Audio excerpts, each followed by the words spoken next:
That's why we use that word invitation. Do not see a fear as something to run away from, but to learn from, to look at. You see? So the moment you look at something directly, that very directness brings you to that which has always escaped you. You see? Looking directly. And we need to look at our survival, which all the time we are obeying without looking. When I say obeying, I mean running away from it. It frightens us. It creates the fear. Another word which is very important is the fear of letting go, just like he was asking. But you see, that's another thing. How many times have you tried to let go? Have you succeeded?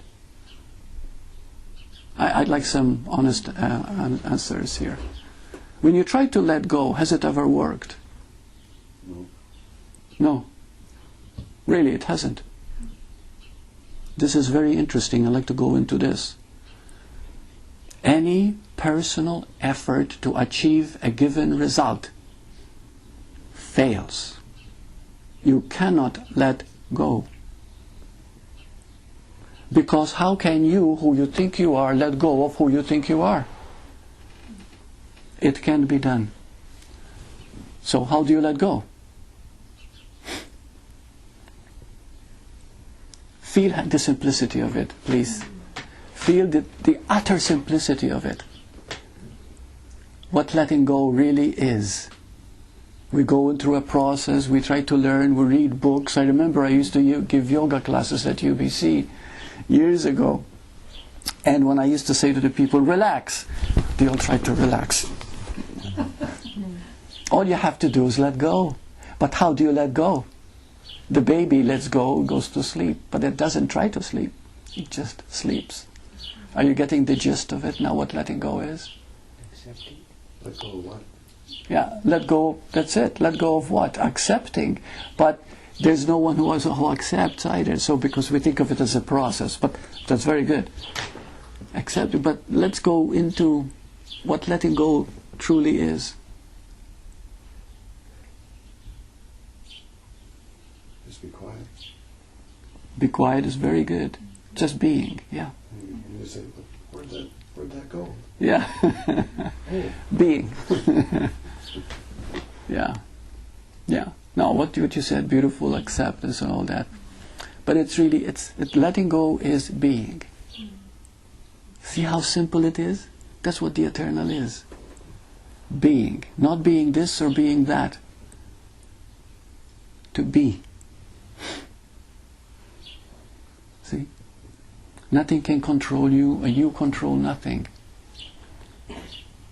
Nothing can break you or make you. Being is the greatest power that you have. And when you are in being, you have all control without controlling anything. Because all the laws of the universe are at your beck and call the moment you allow yourself to be. But not being this and being that. Being. Now the question arises, all my life I pretended to be this and to be that, and I've lied and I have deceptions and I became famous, and now I'm a writer, and now I'm a teacher, now I do this, now I do that. Has it to do with anything? When you are sitting here, you're sitting here listening. What are you right now?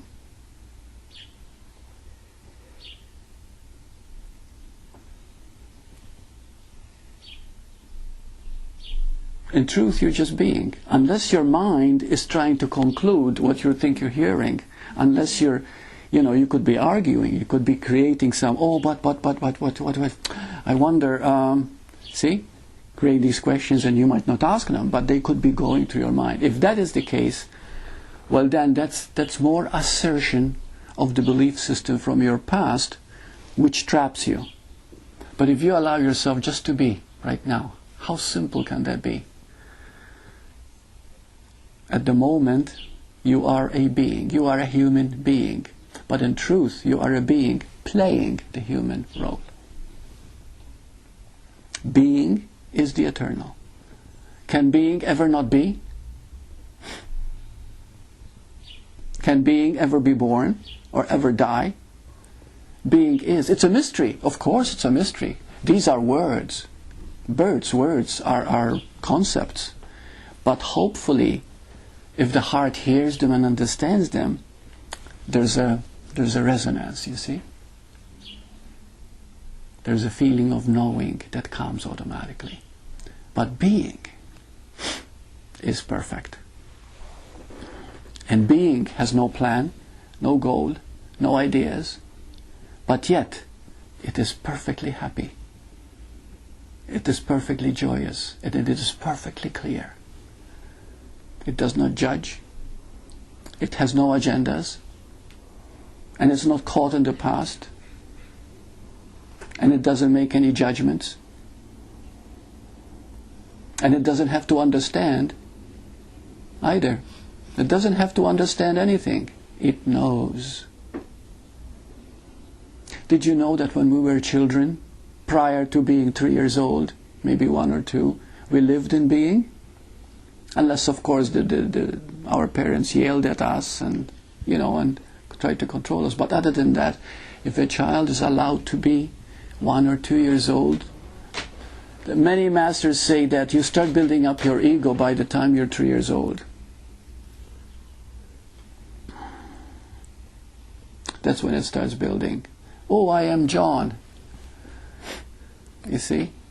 And of course you begin to relate to John and put everything. Be a good boy, John. Don't forget to do this, John. And so John begins to accumulate all this information as being that John. You're good or you're bad. But John is, you see. In fact, is, period.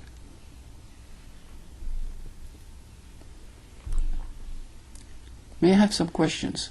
So where does some sort of planning come in? Planning is part of the human, is part of being a person, but that's okay. Because, you see, everything is okay, okay? So if you have to plan for a picnic or for your exams or for whatever it is, but if you experience the eternal, you find that that's just a play or a movement within the eternal. You see? So planning is not bad or good. There's no wrong in anything.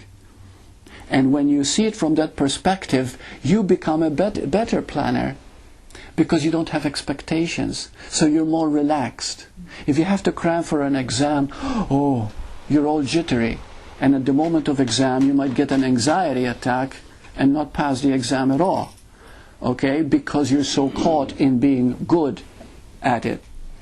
But if you understand the dynamics of who you are, you continue being the same. You continue planning, you continue thinking, you continue everything. You see? But nothing controls you because we are being, going through these seeming movements. But everything is an appearance. You see, you're free. That's the word. Okay? It's called moksha in Indian, liberation. You are liberated when you know the truth. And that is the main thing. You continue planning more effectively. You become more creative. You still teach stages of development. You might teach astrology. You might teach the enneagrams, which by themselves do not awaken you spiritually. But they are valid knowledge to somebody who's on a learning curve until they become ready for that treasure. You see? And everybody has a time, quote, time, when they are ready for that treasure. The kingdom of God, you see? And when you are ready, you don't even say, oh, I think I'm ready. It happens. You find a teacher who's going to take you there. Or you find whatever to take you there, the experience or something that will happen to take you there. But what is ready? You see? We are using words and examples here that the mind cannot understand. That's the beauty of it. But you know, when you become innocent, and stop trying to understand, something happens inside you. And you go, oh, yeah. There's an aha inside you that begins to not understand, but see all this.